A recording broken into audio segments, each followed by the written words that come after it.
Parker connaît un épicier roumain nommé Popescu Rosenfeld. Il vient d'arriver de Constantinople. C'est un grand spécialiste en yaourt. Il est diplômé de l'école des fabricants de yaourt d'Andrinople. J'irai demain lui acheter une grande marmite de yaourt roumain folklorique.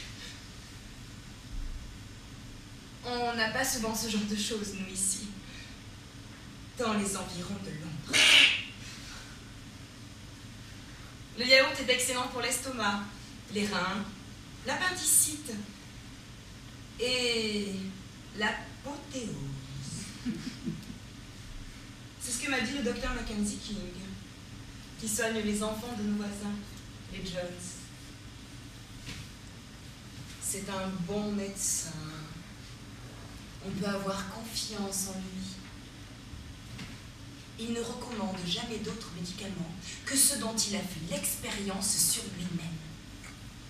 Avant de faire opérer Parker, c'est lui d'abord qui s'est fait opérer du foie, sans être aucunement malade.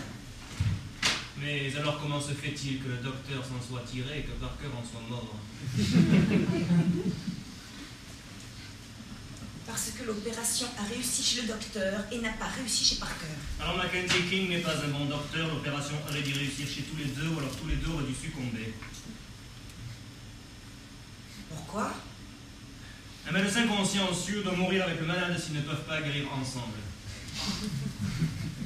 Le commandant d'un bateau périt avec le bateau dans les vagues. Il ne lui survit pas.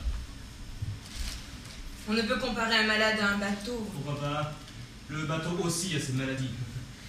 D'ailleurs, ton docteur est aussi sain qu'un vaisseau. Voilà pourquoi encore il devait périr en même temps que le malade, comme le docteur et son bateau. Ah, je n'y avais pas pensé. C'est peut-être juste.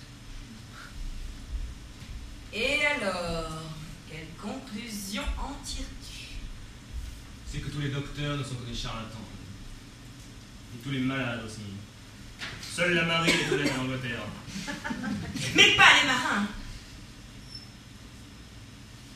Naturellement.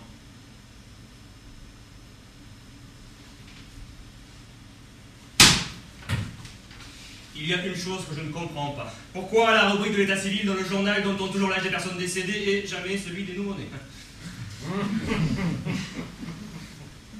C'est un non-sens. Je ne me le suis jamais demandé.